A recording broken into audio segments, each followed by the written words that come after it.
என்ஆர்சியில் சொன்ன நிபந்தனைகளை எல்லாம் கொண்டு வந்து இன்னைக்கு இதுல வச்சுட்டாங்க, எஸ்ஐஆர்ல வச்சுட்டாங்க.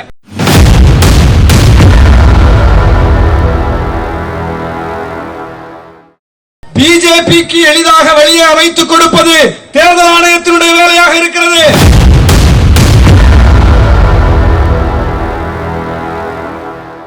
தேர்தல் ஆணையத்தின் பாதை திருடர் பாதை.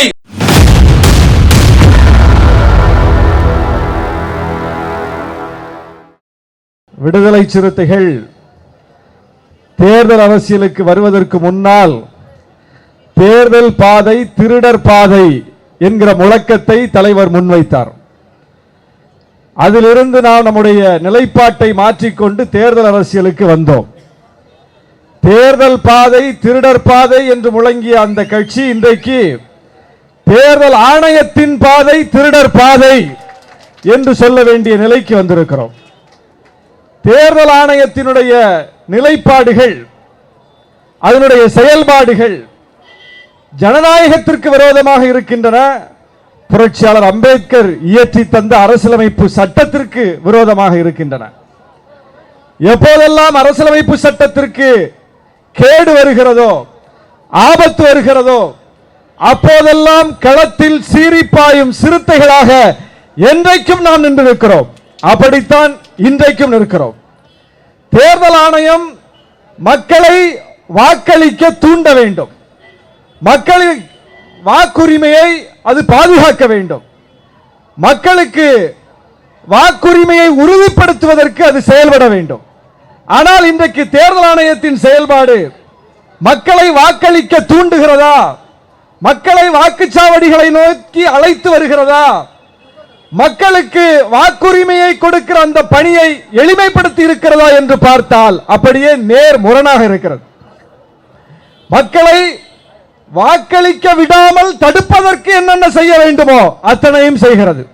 குறிப்பாக அடித்தட்டு மக்களை, விளிம்பு நிலை மக்களை, சிறுபான்மை மக்களை, பாஜகவுக்கு எதிர்நிலைப்பாடு எடுக்கக்கூடிய மக்களை வாக்களிக்க விடாமல் தடுக்கிற செயலை தேர்தல் ஆணையம் செய்து கொண்டிருக்கிறது. அதற்கு எந்த எல்லைக்கும் போகிறார்கள். ஆதார் அட்டை இருந்தால்தான் எல்லா சலுகைகளையும் பெற முடியும் என்று ஒரு நிபந்தனையை கொண்டு வந்தார்கள்.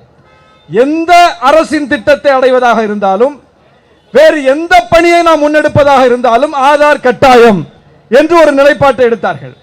எதுக்கு போதா இருந்தாலும் முதல்ல ஆதாரை காட்டணும். வாக்குரிமையை பாதுகாப்பதற்கு, வாக்குச்சீட்டு வாங்குவதற்கு ஆதார் கட்டாயம் இல்லை, ஆதாரை ஏற்றுக்கொள்ள முடியாதுன்னாங்க. அப்புறம் நீதிமன்றத்துக்கு போய் ஆதாரை ஏற்றுக்கொள்றோம், ஒரு ஆவணமா ஏற்றுக்கொள்றோம் என்கிற நிலைப்பாட்டுக்கு வந்திருக்காங்க. வீடே இல்லாதவர்களுக்கு கொடுத்திருக்கிறார்கள். அட்ரஸே கிடையாது, ஆனா ஓட்டு இருக்கு. நீதிமன்றத்தில் பிரச்சனை வருது. எப்படி நீங்க ஆதாரே ஏத்துக்க மாட்டேன்னு சொன்னீங்க, ஆனா அட்ரஸே இல்ல, வீடே இல்லைங்கிறவங்களுக்கு வாக்கு கொடுத்திருக்கீங்க என்று கேட்டபோது, வீடு இல்லைங்கிறதுக்காக அவங்களுக்கு வாக்கு இல்லைன்னு சொல்ல முடியுமா? அதனால வாக்கு கொடுத்திருக்கோம், வாக்குரிமை கொடுத்திருக்கிறோம் என்று தேர்தல் ஆணையம் சொல்லுகிறது. ஒரே தேர்தல் ஆணையம் தான் ஒரு பக்கம் முகவரியோடு அடையாள அட்டை இருக்கிறது, ஏற்றுக்கொள்ள மாட்டேன் என்கிறது. அதே தேர்தல் ஆணையம் தான் இவர்களுக்கெல்லாம் எப்படி வாக்குரிமை கொடுத்தீர்கள் என்று கேட்டால், வாக்குரிமையை கொடுப்பது நம் கடமை அல்லவா என்று சொல்கிறது. இரட்டை நிலைப்பாடு, ஒவ்வொன்றிலும் இரட்டை நிலைப்பாடு. தேர்தல் ஆணையத்தின் செயல்பாட்டில் எந்த வெளிப்படைத்தன்மையும் இல்லை. தோழர் வன்னியரசிங்கே சொன்னார், தேர்தல் ஆணையரை தேர்ந்தெடுக்கிற அந்த செயலில் கூட வெளிப்படைத்தன்மை இல்லாமல் உச்சநீதிமன்ற நீதிபதியை உள்ளடக்கி இருந்த அந்த சட்டத்தை திருத்தி, உச்சநீதிமன்ற நீதிபதி இல்லாமலேயே, எதிர்க்கட்சி தலைவரை அழைக்காமலேயே, இவர்களுடைய அமைச்சரை வைத்தே இவர்களே தேர்தல் ஆணையரை நியமிப்பார்கள் என்கிற நிலை வந்துவிட்டது. இவர்கள் நியமிக்கிற தேர்தல் ஆணையர்ல ஒரு தேர்தல் ஆணையர் பதவிக்காலம் முடிவதற்கு முன்பே திடீர்னு ராஜினாமா பண்ணிட்டு போனார். அவர் ராஜினாமா கடிதத்தை எந்த விதமான கேள்வியும் இல்லாமல் உடனடியாக குடியரசுத் தலைவர் ஏற்றுக்கொண்டார். ஏன் போனாரு, எதுக்காக குடியரசுத் தலைவர் ஏத்துக்கிட்டாங்க? எந்த வெளிப்படைத்தன்மையும் கிடையாது. எவ்வளவு வாக்குகள் பதிவாகுது, வாக்கு விழுக்காடு எவ்வளோ, வாக்கு எண்ணிக்கை விழுக்காடு எவ்வளோ, வாக்கு பதிவு விழுக்காடு எவ்வளோ என்பதை தேர்தல் ஆணையம் உடனடியாக தெரியப்படுத்தணும்னு சொல்றோம். அதெல்லாம் உடனடியாக தெரியப்படுத்த முடியாது அப்படின்னு தேர்தல் ஆணையம் சொல்லுது. அவங்க வாக்கு எண்ணிக்கைக்கும் வாக்கு பதிவுக்கும் மிகப்பெரிய வேறுபாடு இருக்குது. அவர்கள் சொல்லக்கூடிய எண்ணிக்கையிலே மிகப்பெரிய வேறுபாடு இருக்குது. மாறி மாறி சொல்றாங்க. எல்லாவற்றிலும் குளறுபடி, எல்லாவற்றிலும் குளறுபடி.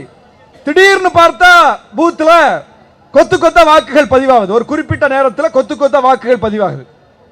அங்க இருந்த பூத் ஏஜென்ட்ஸ் கட்சிக்காரங்க சொல்றாங்க, நாங்க தான் அங்க இருந்தோம், ஆனா அப்படியெல்லாம் யாரும் வந்து ஓட்டு போட்ட மாதிரி தெரியல. ஆனா இந்த நேரத்தில் இவ்வளவு விழுக்காடு ஓட்டுகள் பதிவா இருக்குது, இது முரணா இருக்குன்னு ஒரு டிஸ்பியூட் வருது. அப்ப டிஸ்பியூட் வந்த உடனே, பிரச்சனை வந்த உடனே என்ன சொல்றோம்? அங்க ஒரு சிசிடிவி வச்சிருப்போம்ல, அந்த சிசிடிவி காட்சியை பார்த்தா தெரிஞ்சிரும்ல, யார் சொல்றது உண்மைன்னு தெரிஞ்சிரும்ல. தேர்தல் ஆணையம் சொல்லக்கூடிய அந்த கருத்து உண்மையா, அல்லது அங்கே இருந்த அரசியல் கட்சிகளுடைய முகவர்கள் சொல்வது உண்மையா, யார் சொல்வது உண்மை, அதை தெரிந்து கொள்கிறோம். அந்த சிசிடிவி ஃபுட்டேஜை கொடுங்கன்னு கேட்டா தரமாட்டேன், தரமாட்டேன்.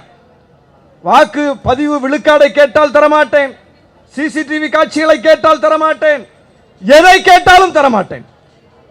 டேட்டா பேஸ கொடுங்க, சர்ச்சபிள் டேட்டா பேஸ கொடுங்கன்னு ராகுல் காந்தி கேட்டார். வாக்கு எண்ணிக்கை எவ்வளவு இருக்குது, அந்த அட்டை, அதனுடைய அந்த பதிவேடு மொத்தமா கொடுங்க, நாங்க பார்த்து கண்டுபிடிக்கிறோம். உங்க வேலை, தேர்தல் ஆணையம் செய்ய வேண்டிய வேலையை நாங்கள் செய்கிறோம் என்று சொல்லி கேட்டா தரமாட்டேன். அது அச்சிடப்பட்டதுதான் இருக்கு, தூக்கிட்டு போய் நீயா தேடிக்க அப்படின்னு. அப்படியும் ராகுல் காந்தி தேடினார். அப்படியும் அவர் ஒரு குழுவை போட்டு 6 மாதம் வேலை செய்து அவர் கண்டுபிடித்ததுதான் எவ்வளவு வாக்கு திருட்டு நடந்திருக்கிறது என்று ஊடகங்களின் முன்னால் வெளிச்சம் போட்டு காட்டினார் ராகுல் காந்தி. அவர் வந்து போற போக்கில் அடிச்சு விடல. எந்த வீட்டுல, எந்த டோர் நம்பர்ல, எந்த தொகுதியில, எந்த தெருவுல எப்படி எப்படி குளறுபடிகள் இருக்கிறது என்று பவர் பாயிண்ட் பிரசன்டேஷன் போட்டு காட்டினார். தேர்தல் ஆணையம் விடை சொல்லிச்சா, உடனே என்ன சொல்லிச்சு? அவர்கிட்ட சண்டைக்கு போகுது. நீ வந்து அபிடவிட் தாக்கல் பண்ணு, நீ குற்றச்சாட்டுலாம் சொன்ன ஏத்துக்க முடியாது, அபிடவிட் தாக்கல் பண்ணுங்க என்று சொல்லி தேர்தல் ஆணையம் செய்ய வேண்டிய வேலையை ராகுல் காந்தி செய்திருக்கிறார். தேர்தல் ஆணையம் செய்ய வேண்டிய வேலையை அரசியல் கட்சிகள் செய்கிறோம். ஆனா நம்மை பாராட்ட வேண்டிய தேர்தல் ஆணையம், பரவாயில்ல, நாங்க செய்ய வேண்டிய வேலை நீங்க செய்து, இந்த டோர்ல இப்படி இருக்கு, அந்த டோர்ல அப்படி இருக்குது, இந்த வீட்டுல இத்தனை வாக்கு இருக்குது, இந்த வீட்டுல ஆளே இல்ல, இந்த வீட்டுல இறந்து போச்சு, இதெல்லாம் நாங்க செய்ய வேண்டிய வேலை, நீங்க செஞ்சிருக்கீங்க என்று பாராட்ட வேண்டிய தேர்தல் ஆணையம் அவற்றை சண்டைக்கு போகுது, அவரை வம்பிழுக்குது. அப்ப தேர்தல் ஆணையத்தினுடைய நோக்கம் என்ன? தேர்தல் முறையாக நடப்பதை உறுதி செய்வதுதான் தேர்தல் ஆணையத்தின் நோக்கம் என்றால் ராகுல் காந்திக்கு தேர்தல் ஆணையம் பாராட்டு செய்திருக்க வேண்டும், ராகுல் காந்திக்கு அவார்டு கொடுத்திருக்கணும். ஆனால் ராகுல் காந்தியை வம்பு கிழக்கிறது. இதுதான் தேர்தல் ஆணையத்தினுடைய பித்தலாட்ட அணுகுமுறை. இதைத்தான் கண்டிக்கிறோம். இப்படி தன்னுடைய செயல்பாட்டில் எந்த வெளிப்படைத்தன்மையும் இல்லாத தேர்தல் ஆணையம் எஸ்ஐஆர் தூக்கிட்டு வருது. எவ்வளவு நாள் ஒரு வாக்கு இருக்குதா இல்லையா, அது இடம் மாறிடுச்சா அப்படிங்கிறத கண்டுபிடிக்க முடியுமா முடியாதா? தேர்தல் ஆணையத்தினுடைய வேலை தானே. தேர்தல் அல்லாத காலத்தில் தேர்தல் ஆணையத்தினுடைய வேலை என்ன? தேர்தல் ஆணையம் ஒரு தன்னாட்சி அமைப்பு. தேர்தல் 5 ஆண்டுக்கு ஒரு முறை வருது. அப்ப மற்ற காலங்களில் தேர்தல் ஆணையத்தினுடைய பணி என்ன? தேர்தல் ஆணையம் அந்த வாக்கு விஷயங்களை கவனிக்கிறதும் கண்காணிக்கிறதும், அது பதிவா இருக்கா, பதிவா இல்லையா, இருக்கா இல்லையா, புதிய வாக்காளர்களை சேர்க்கிறது, இந்த ப்ராசஸ் பண்றதுதான் தேர்தல் ஆணையத்துடைய வேலை. அப்படி இருக்கும்போது அதை முறையாக செய்யாத தேர்தல் ஆணையம் தன்னுடைய தவறை மறைப்பதற்காக, தன்னுடைய இயலாமையை மறைப்பதற்காக ஒட்டுமொத்த மக்களின் மீதும் இன்றைக்கு ஒரே மாதத்தில் மிகப்பெரிய சுமையை ஏற்றி வைத்திருக்கிறது. இப்போ தன்னுடைய வாக்கை நிரூபிப்பதற்கு நாம தான் போடும். தேர்தல் ஆணையம் வேலை செய்யாது, நாம வேலை செய்யணும், ஆவணங்களை கொண்டு போய் சமர்ப்பிக்கணும், நாம எல்லாத்தையும் செய்யணும். மக்களின் மீது மிகப்பெரிய சுமையை ஏற்றி வைத்திருக்கிறது தேர்தல் ஆணையம். எந்த மக்களால் இது சாத்தியம்? மக்கள் வாக்களிக்க வருவதே மிகப்பெரிய அரிதிலும் அரிதாக இருக்கிறது. குறிப்பா சென்னை மாநகரம் அதற்கு சாட்சி. படித்தவர்கள் நிறைந்த மாநிலம், மிகப்பெரிய அளவுக்கு விழிப்புணர்வு பெற்றிருக்கிற மக்கள், பெருநகர மக்கள். அந்த பெருநகர்ல பாதிக்கு பாதி விழுக்காடு கூட சென்னையில வாக்குகள் பதிவாகிறது கிடையாது. பாதி பேர் வாக்கு போடுறதுக்கு வரதே கிடையாது. அப்படிப்பட்ட ஒரு நிலையை பார்க்கிறோம். ஓட்டுரிமை இருந்தும் ஓட்டை பதிவு செய்வதற்கு மக்கள் வருவதில்லை என்பது நிலையா இருக்குது. அப்படிப்பட்ட ஒரு நிலை இருக்கும்போது அந்த மக்களை அலைக்கழித்து உன்னுடைய ஓட்டுரிமையை பாதுகாக்க வேண்டியது உன் பொறுப்பு. அடையாள அட்டை இருக்கா இல்லையா அதெல்லாம் நீ பாத்துக்க, அப்பாவுடைய சான்று எடுத்துட்டு வா, தாத்தாவுடைய சான்று எடுத்துட்டு வா, அதை எடுத்துட்டு வா, இதை எடுத்துட்டு வான்னு சொன்னால் யார் இதை செய்வா? அதுதான் இன்னைக்கு பார்க்கிறோம் களத்துல. எந்த அதிகாரி போய் செய்ய முடியாத ஒரு மாதத்தில் அதை செய்ய முடியுமா? மழைக்காலம் வேற, பல்வேறு பிரச்சனைகளில் உழந்து கொண்டிருக்கிற மக்கள், வேலைக்கு போகிற மக்கள் எப்படி இதை உட்கார்ந்து பார்த்துக்கிட்டு இருப்பாங்க? இப்படி ஒரு மாதத்தில் இப்படிப்பட்ட சுமையை ஏற்றி வைத்து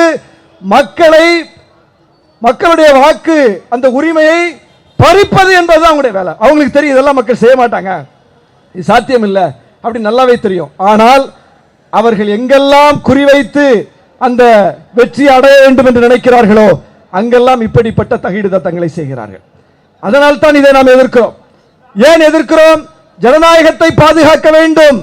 எல்லாவற்றுக்கும் மேலாக எந்த கட்சியும் சொல்லாத கருத்து, எல்லா கட்சியும் இதை வெறுமனே வாக்குரிமையோடு தொடர்புடைய ஒன்றாக பார்த்தபோது நம்முடைய தலைவர் மட்டும்தான் சொன்னார், இது வெறும் வாக்குரிமை தொடர்பானதல்ல, இது குடியுரிமை தொடர்பானது.